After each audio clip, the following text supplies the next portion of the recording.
La identidad histórica y cultural de Andalucía, parte 3, Andalucía en el Reino de Castilla, más allá de las casi siempre estériles polémicas acerca de si hubo o no un cambio casi total de la población inmediatamente después de la conquista castellana, y de la poco útil discusión acerca del peso diferencial de las diversas tradiciones histórico-culturales en la actual identidad cultural de Andalucía, conviene destacar que, para esta, tan decisivos fueron los siglos de Al-Ándalus, tanto por su significación propia como por impedir la instauración de unas estructuras y un régimen plenamente feudales, tal como se dio en el resto de Europa, como el milenio y medio previo de proceso civilizatorio, como los efectos de la castellanización y cristianización que no anula sino que se imbrica con todo lo anterior. Mapa de la progresiva conquista castellana de Granada. Al nuevo cambio político-religioso acompañó una modificación demográfica más amplia que la ocurrida en invasiones anteriores, aunque menos radical de la que muchos afirman. De cualquier modo, el resultado de la incorporación de gran parte de Andalucía al Estado castellano-león es a mitad del siglo XIII, y 250 años más tarde del reino nazarí de Granada, en el que se dio un nuevo y último resurgir de la civilización andalusí en un contexto político de permanente inestabilidad y de acoso por los cristianos del norte y los nuevos integristas del sur, ahora los benimerines, constituyendo sin duda una importante inflexión histórica en muchas dimensiones de la vida social, no supuso un shock cultural comparable al producido siglos antes en la casi totalidad del mundo mediterráneo por la irrupción de tribus nómadas germánicas y bereberes, o poco después por la expansión del Imperio Otomano en todo el Mediterráneo oriental.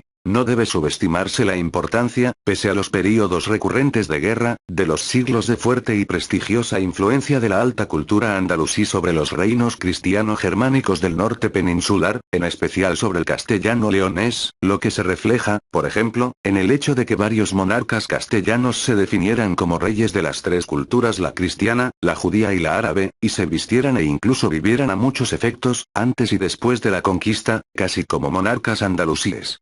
Por eso Pedro I, cuando quiere construirse un gran palacio en Sevilla, no destruye el alcázar precedente, sino que llama a arquitectos y alarifes granadinos para ampliarlo y convertirlo en una especie de Alhambra sevillana. De aquí también que aunque se destruyan las mezquitas, con la excepción de la de Córdoba, se respeten sus minaretes, solo parcialmente transformados o incluso sin transformación alguna, como torres cristianas, y en la construcción de iglesias, a excepción solamente de las catedrales o las promovidas directamente por las más altas jerarquías eclesiásticas del Estado, solo se utilice de forma pura el estilo arquitectónico de los conquistadores, el estilo gótico, en la parte más sagrada de las mismas, el ábside sobre el altar principal, mientras que las técnicas constructivas, las cubiertas del resto del templo y los motivos ornamentales sean predominantemente de tradición andalusí. El mudéjar andaluz es, así, un arte mestizo, híbrido, ejemplo palpable de una difícil pero real fusión cultural, que se extendió a muchos otros aspectos de la vida y las costumbres, desde la gastronomía a la música, y desde el vocabulario a la ideología, aunque ello haya sido frecuentemente minusvalorado por quienes solo prestan atención a las dimensiones político-militares y teológicas de las civilizaciones.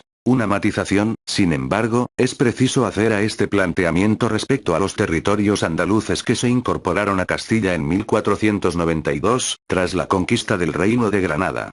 2 siglos y medio después de la incorporación de Jaén, Córdoba, Sevilla, Jerez y el resto de la Andalucía del Guadalquivir, la Castilla que rompe rápidamente con lo firmado en las capitulaciones granadinas no pretende ya ser el reino de las tres culturas, sino que es la que ese mismo año dicta la deportación en masa de los judíos del reino y está en los inicios de un proyecto claramente imperialista tanto respecto a los otros reinos peninsulares como para la expansión ultramarina y el reparto del mundo legalizado con la firma de Portugal y la bendición del Papa de Roma en el Tratado de Tordesillas. Ello es lo que explica el nivel sin precedentes de intolerancia, integrismo religioso y represión político-cultural que sucedió a la conquista de la Andalucía penibética, alcanzando niveles de verdadero etnocidio. Destrucción de bibliotecas, prohibición de la lengua propia incluso en el ámbito familiar, conversiones forzadas, imposiciones económicas insufribles, política en fin de arrasamiento y opresión que dieron como resultado las sangrientas luchas étnicas conocidas como la Guerra de Granada, entre 1568 y 1571, con la posterior expulsión total de los moriscos supervivientes en 1610. Una deportación generalizada a todos los reinos de la corona, Aragón, Castilla y Navarra. Será esta diferente forma de incorporación a Castilla de la Andalucía granadina respecto a la que se dio 2 siglos y medio antes en el resto de la antigua Al-Ándalus, la que explica algunas de las diferencias que todavía hoy existen entre comarcas de la Andalucía granadina y de la Andalucía del Guadalquivir y Sierra Morena en aspectos poblacionales, de uso de tierra, lingüísticas y, en general, culturales. El objetivo de los conquistadores fue distinto y se enmarcaba a finales del siglo XV en un proyecto que era ya imperial. Por eso la opción fue la asimilación total de su cultura o su desaparición física. Estandarte de las tropas de la Corona de Castilla. Durante los últimos 250 años de la Edad Media europea, cuyas características generales son inaplicables al proceso histórico andaluz, Andalucía estuvo dividida en 2 estados y 2 culturas, aunque la ósmosis entre ellas fuera mayor de lo que suele reconocerse, ya que ambas constituyeron verdaderas culturas de frontera. Una vez integrados ambos territorios en el Estado castellano, el centro de gravedad de este, hasta entonces fundamentalmente situado en la meseta norte, cambia sobre todo en términos económicos, no en lo político, hasta el punto de pivotar en gran medida sobre Sevilla. Si la capitalidad política de Castilla era Valladolid, más tarde y ya definitivamente Madrid, la capital económico-comercial fue durante más de 2 siglos la Baja Andalucía, concretamente el eje Sevilla-Cádiz. Sevilla se convierte, de hecho, en la capital administrativa del imperio colonial en América y en el centro económico más importante de Castilla. El monopolio del comercio, la salida y entrada anula de la flota de su puerto durante la etapa final del monopolio, a finales del siglo XVII, trasladado a Cádiz, con el cargamento de la plata, hace de Sevilla una de las ciudades más populosas, cosmopolitas y pluriétnicas de Europa. A la vez, el hecho de ser Sevilla centro comercial de primer orden dinamiza la agricultura de mercado, que ya antes predominaba en las fértiles campiñas del Guadalquivir. El aceite, el vino y otros productos salen por el puerto de Sevilla hacia los virreinatos americanos y también, sobre todo el vino, hacia el centro y norte europeo. Se consolida así, en las tierras más productivas de las campiñas andaluzas, y alrededor de producciones para el mercado tanto interior como exterior, unas relaciones sociales de producción que no dudamos en considerar como capitalista varios siglos antes que en otros lugares de la península y de Europa. La relación fundamental, en muchos casos casi única, entre grandes propietarios agrícolas y trabajadores, muchos de ellos en una situación de proletarización plena, es el salario. En el siglo XVI, en algunas zonas de Andalucía, especialmente del Valle del Guadalquivir y las campiñas, en presencia de una situación económico-social que es claramente moderna, las producciones van dirigidas, en su práctica totalidad, al mercado, sin que el autoconsumo o la forma de producción campesina, aunque exista, tenga un peso fundamental. La tierra funciona como capital y los beneficios que de ella se obtienen se reinvierten, en gran parte, en la adquisición de otras nuevas, con lo que se refuerza la tendencia a la concentración de la propiedad. La plusvalía se extrae a los trabajadores, principalmente mediante el salario.